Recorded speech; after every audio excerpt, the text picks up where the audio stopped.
Well, this is what we're used to seeing on high school football fields in the spring. Teams are given 20 practice sessions in a spring game against a different opponent to break in new players, try some things out, most importantly, try to improve, both the high school and college level, really. However, that plan is currently on hold, and with local high schools going the digital route until further notice, there are questions on if any team will get to practice this spring. Looks doubtful. Some athletes still have private trainers to turn to, including those tutored by local QB coach Denny Thompson. Action Sports Jack's Dan Hicken caught up with Oakleaf rising senior Walter Simmons III on training under inauspicious circumstances.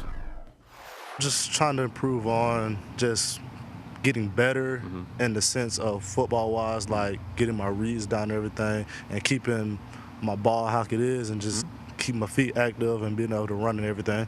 Now, you have been playing high school football forever because you jumped in as a freshman. Does it seem like it's been going on forever, or does it seem like, gosh, this went by quick? My freshman year went by slow, but ever since that, it's just been going fast and everything. And it's like senior year is about to be here, and I'm ready for it. Have you done, like, you're mixing in working out, throwing? You still have to make your college decision. It's a lot going on in your life right now, huh? Yeah, there's everything going on. Then I just had a track meet not too long ago, so I'm running track now too. And so yeah, it's football, track, training, everything. All right, what about all this craziness going on in the world right now with this virus and stuff? Is that throwing you guys off a little bit or not? It's throwing me off a little bit, but I still find my ways to get out and go train and everything. Me and my teammates get together in the morning and go work out and everything. And then I get something going on in the afternoon. What does Denny help you with most, do you think? He's just helped me with getting my arm motion how it's supposed to be and everything, and being able to make quick decisions in that sense of everything. When do you want to know, or when do you want to make your college decision by? Will you take it? Can you take it all the way to signing day? Do you want to decide? Do you want to get it out of the way before football starts in the fall?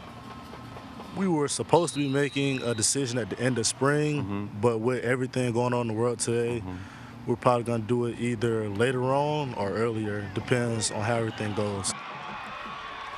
Simmons just part of a very talented class of 2021 around these parts. 4 locals in the ESPN 300 latest rankings. Florida State commit Sandalwood linebacker Brandon Jennings, highest at number 66. Camden County lineman Micah Moore is also inside the top 100. Trinity Christian wideout Marcus Burke is at number 267. And 2 spots later, it's Nick Elksness, that tight end out of Episcopal. He was committed to Penn State, but recently decommitted and turned it over to the Florida Gators. Empty fields have become an all too common sight across our area. Florida, the country, and even the world not pictured on those empty fields, the many athletes being affected by this pandemic. Action News Jack's Megan Moriarty has more on one athlete's story in Green Cove Springs. Now, usually baseball fields like this would be filled with people practicing for a big game.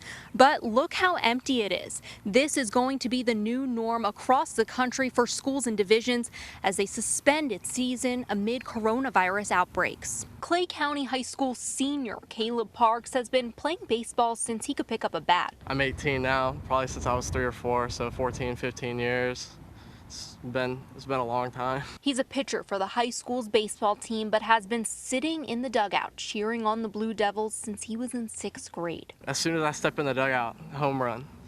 And then Clay, we took the lead. Right when I got there, he hit a home run. And then ever since then, I was known as the good luck charm. He tells me he was offered a scholarship to the University of Illinois to play baseball. But Park says this season was also his chance to step out on the mound and have his name cheered for on senior night. I've been looking forward to this season since always. Everybody always dreams of their senior season and playing on senior night. And now that I'm here, it's just to have that taken. And Caleb isn't alone. Several other seniors here at Clay High School are in the same boat, as well as thousands of student athletes across the country.